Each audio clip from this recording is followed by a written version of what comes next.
Bismillahirrahmanirrahim. Assalamualaikum warahmatullahi wabarakatuh.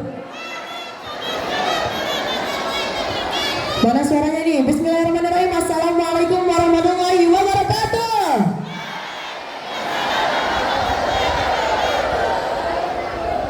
Oke ya. Alhamdulillah.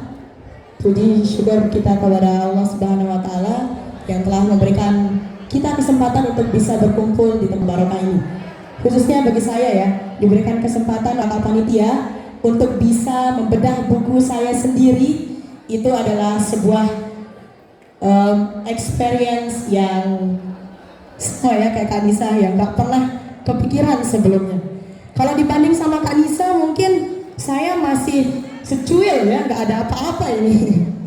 Kalau melihat followers dan bagaimana melejitnya karya beliau di kancah media ya.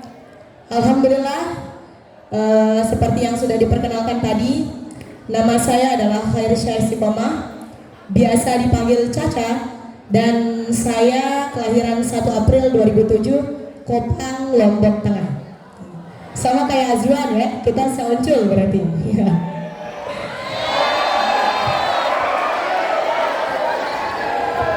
Oke.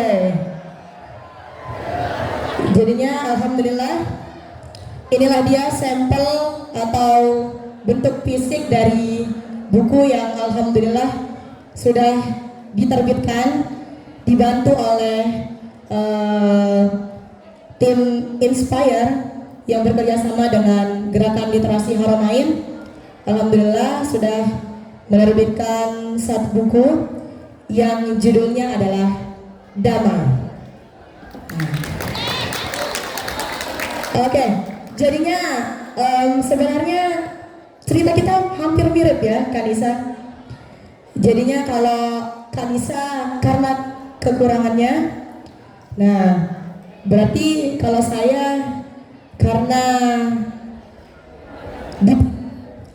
diberikan kesempatan untuk bisa bermimpi lagi dan akhirnya mampu menerbitkan buku ini. Jadinya saya dulu pertama kali suka menulis itu dari kelas 3 SD ya. Kelas 3 SD selalu menyempatkan diri untuk menulis selepas sholat maghrib. Jadinya selepas sholat maghrib itu tetap menulis konsisten, entah menulis apapun itu, menulis entah apa yang dikerjakan hari itu, ada yang membuat sakit hati, atau mungkin kalau dulu kelas 3 SD tuh banyak tuh yang jodoh-jodohin ya kan. Nah, nulis-nulis hal-hal yang random lah gitu di buku. Kelas 3, kelas 4, kelas 5 masih sama. Sampai akhirnya menginjak kaki di kelas 6 SD. Di sana baru mulai untuk berani untuk mengkiaskan. Nah, mengkiaskan perasaan. Kayak apa ya, cinta seperti gula kapas misalkan, manis-manis tapi nyakitin gitu-gitu dah. Nah, dikias-kiaskan waktu itu kan adanya perasaan-perasaannya, mulai mengkiaskan beberapa objek juga, akhirnya terciptalah sebuah fiksi. Nah, waktu itu hal-hal random seperti itu yang ditulisnya, sampai akhirnya menginjakkan kaki di kelas 1 MTS, yang artinya masuk pondok ya waktu itu.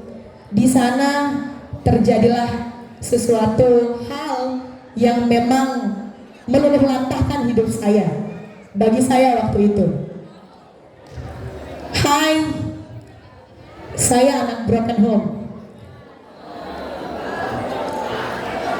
Bagi adik-adik dan teman-teman di luar sana yang broken home seperti saya, perkenalkan, saya anak broken home.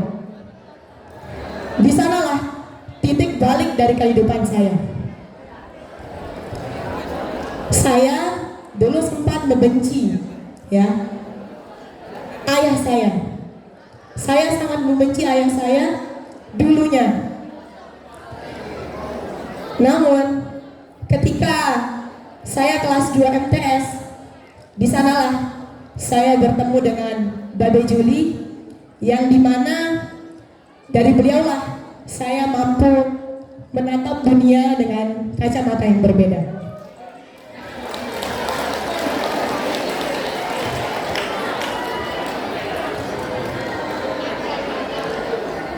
Perceraian orang tua ibaratnya seperti kehilangan salah satu kaki, kehilangan salah satu pijakan. Saya sempat hilang arah waktu itu. Saya sempat tidak tahu harus bagaimana. Yang saya bisa waktu itu hanya menyalahkan takdir. Saya hanya menyalahkan ayah saya, keputusan ayah saya. Waktu itu pertanyaan saya hanya satu: kenapa ayah saya memilih untuk bercerai waktu itu? Hingga akhirnya pagi ke malam, malam ke pagi, akhirnya tahun berganti bulan, bulan berganti tahun. Akhirnya alhamdulillah saya menemukan satu jawaban untuk keseluruhan semua isi pertanyaan saya itu, yakni adalah berdamai.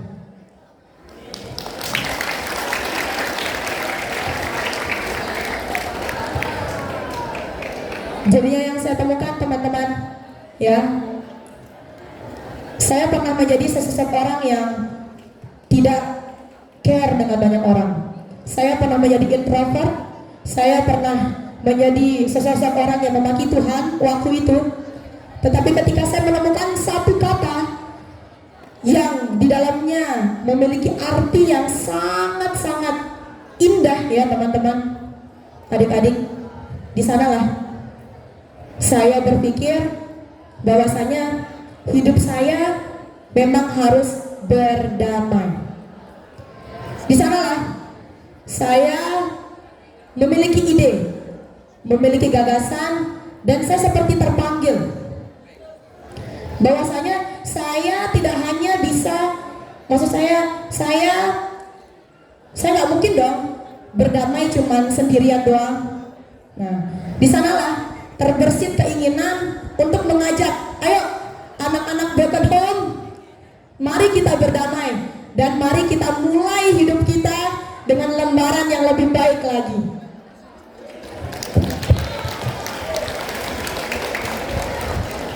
Itulah awal mula dari ide kenapa saya membuat novel yang berjudul Damai.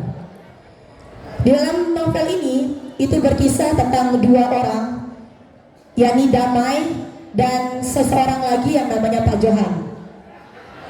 Pak Johan ini adalah sesosok orang yang memiliki acara podcast. Nah, dia punya banyak penggemar nih, Pak Johan. Nah, Pak Johan ingin mengundang Damai untuk datang ke acara podcastnya sebagai narasumber yang akan membawakan materi gitu ya. Nanti akan disampaikan kepada pemirsa yang ada di rumah. Tetapi Damai tidak pernah mau, ya.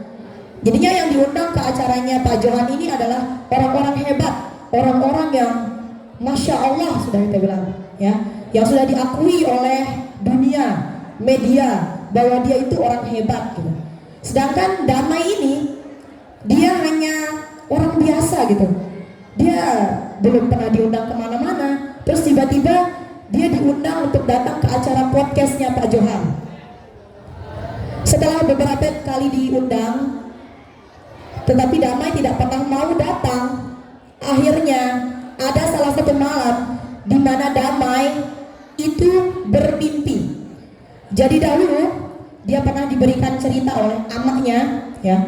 Amaknya itu pernah bercerita, bilang kalau di dalam dongengnya itu ada sesosok wanita, perempuan, gadis yang bernama Cari.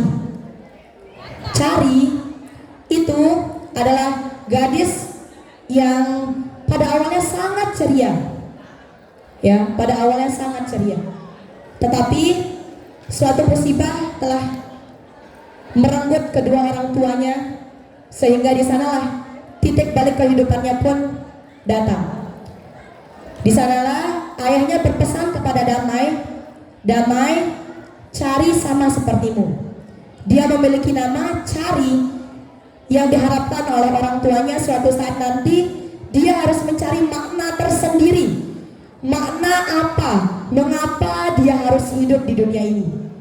Sama seperti namamu damai. Aku hanya memberikanmu nama damai supaya suatu saat nanti kamu mampu berdamai dengan apapun hal yang terjadi dalam hidupmu suatu saat nanti. Itu kata amaknya damai, ya. Sampai akhirnya kalau mau tahu kelanjutan ceritanya beli ya bukunya.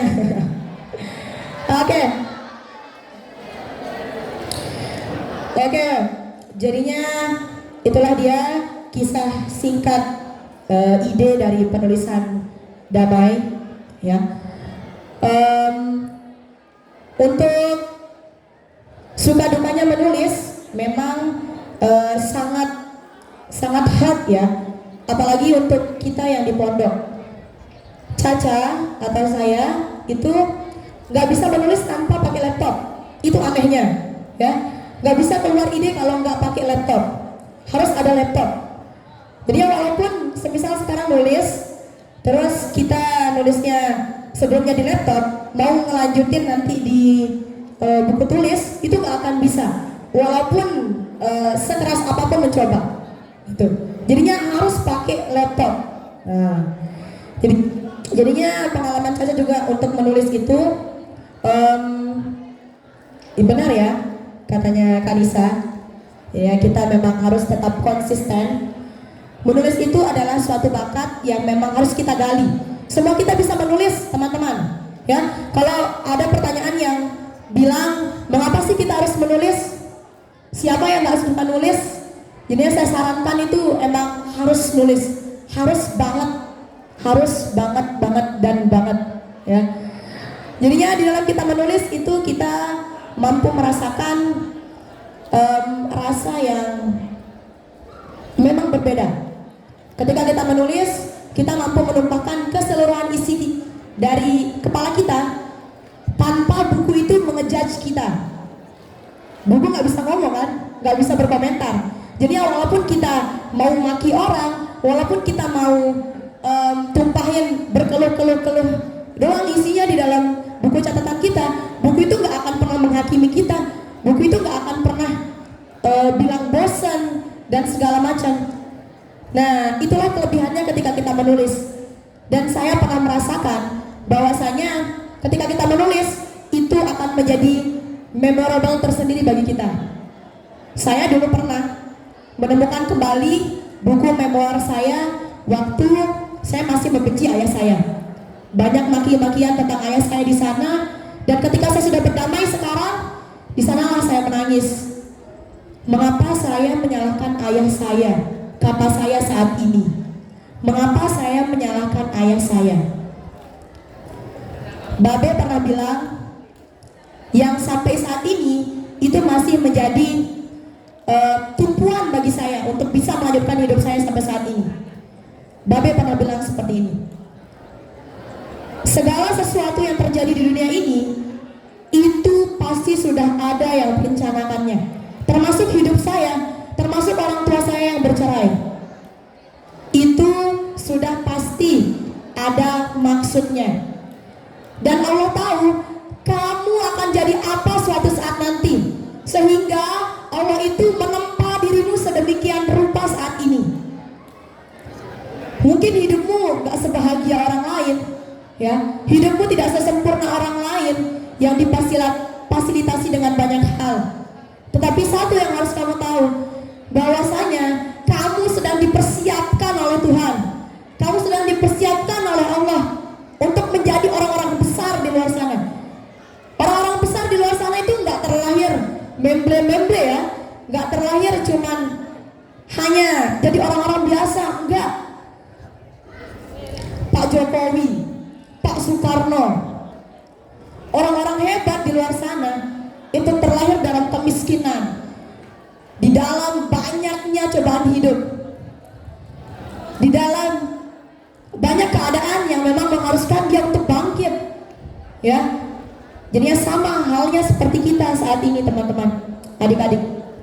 Ayo, saya mengajak kepada adik-adik semua, teman-teman semua, Mari kita berdamai, ya. Berdamai dengan banyak hal. Berdamai dengan hidup, berdamai dengan keadaan, ya. Sudah cukup hidup dalam nestapa, sudah cukup hidup dalam insecure, sudah cukup hidup dalam angan-angan yang tidak pasti. Mari berdamai agar bisa seperti Kak Nisa saat ini. Oke, mungkin hanya itu ya yang bisa saya sampaikan, ya. Terima kasih atas waktunya. Kasih tepuk tangan dulu untuk Kak Caca ya. Ini juga sebagai salah satu penghargaan untuk Kak Caca sebagai satu-satunya baru pertama perdana santri menerbitkan buku sekaligus membedah buku sendiri. Tepuk tangan dulu ya.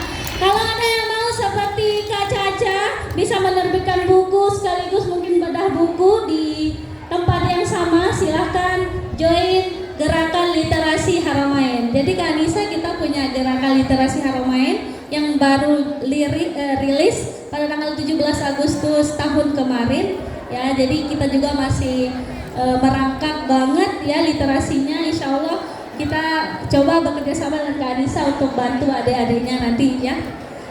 Ini kan sudah menjadi rumah Kak Anissa dan keluarga Kak Anissa juga ya. Semuanya ya, kita tepuk tangan dulu untuk